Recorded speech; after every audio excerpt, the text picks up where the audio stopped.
There are many investment opportunities available in the market like CDs, treasury bonds, stocks, option, crypto, and so on. Every investment portfolio has its own advantages and disadvantages. Example, if you consider stocks or options or crypto, they are high risk investment portfolios, but if you are lucky, then you might even get a very high returns. Consider CDs, they are very low risk or even no risk, but the returns are very low or medium. Have you ever considered investing in REIT, Real Estate Investment Trust, in your portfolio? In this video, I'll explain all about REIT. This is Arvind Varaganti, and you are watching the Personal Finance Coach.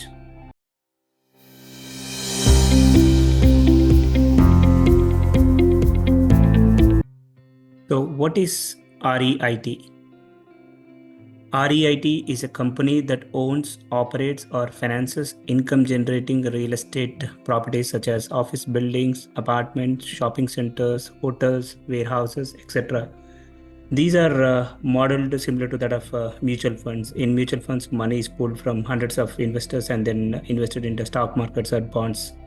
And of course, the dividend and interest and after expenses is distributed to the investors. Similarly, REITs pool funds from the investors, invest in diversified real estate portfolios, distribute rental income or property sale proceeds to the shareholders. So investors can invest in real estate without directly owning the physical property. Now comes to the question as to what are the different types of REITs. So the first one is equity REIT. So these companies own properties, collect rent, and then pay the dividend net of expenses to the shareholders. So example, Fundrise is one such company in US. The next one is mortgage REIT. So these companies invest in mortgages, earn interest. Example, Annaly Capital Management, Starwood Property Trust, etc. Such companies in US. The third category is the hybrid REIT. So these companies combine equity and mortgage investing. The fourth one is specialized REITs. So these companies focus on specific sectors. So example, healthcare REIT. So these companies invest in healthcare facilities, hospitals, medical offices, and senior living communities. Technology REIT. These companies focus on data centers, cloud computing, and technology infrastructure. So some of the examples of such companies are Equinix, Digital Realty, Cyrus One, etc. Industrial REITs. So these invest in warehouses, logistics facilities, and industrial parks. So examples of such companies are Prologis, Duke Realty, Stag Industrial, and so on.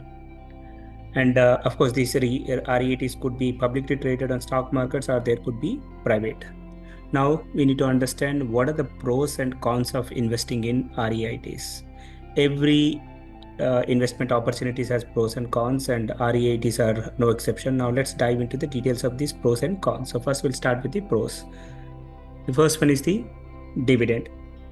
You can earn passive income through regular dividend payouts, providing a consistent revenue stream. REITs distribute at least 90% of their taxable income to the shareholders, so this makes them an attractive option for income-seeking investors.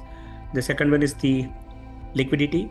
REITs offer greater liquidity compared to direct real estate investments. Publicly traded REIT shares can be easily bought and sold online, allowing for quicker access to the funds. Diversification. REITs provide a convenient way to diversify your investment portfolio with real estate exposure, reducing overall risk. By adding REITs to your portfolio, you can balance out market fluctuations. The fourth one is the accessibility. REITs have lower minimum investment requirements, making real estate investing more accessible to individual investors. This eliminates the need for significant upfront capital. Now comes the cons, or what are the disadvantages of REIT. Interest rate sensitivity. REITs are vulnerable to interest rate fluctuations as higher rates increases borrowing cost and can reduce profitability.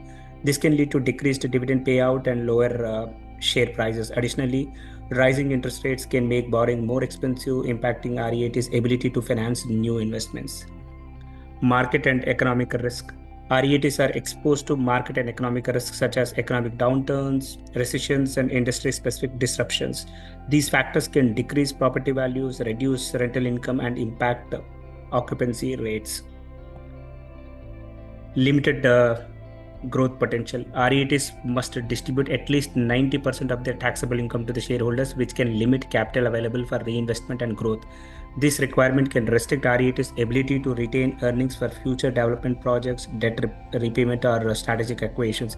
As a result, REITs may need to rely on external funding sources, increasing debt and interest expenses.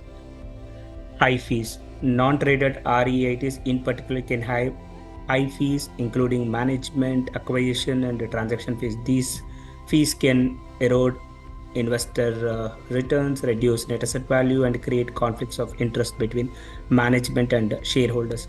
Additionally, high fees can make it challenging for investors to achieve desired returns, especially during periods of market volatility. To conclude, if you are considering adding real estate to your portfolio, REITs are worth exploring. But remember to explore your financial goals, risk tolerance, and investment horizon before investing. Thank you. Thanks for watching my video. For interesting videos on personal finance, please do subscribe to my channel. And if you feel that you learned something new, please like and share. Thank you.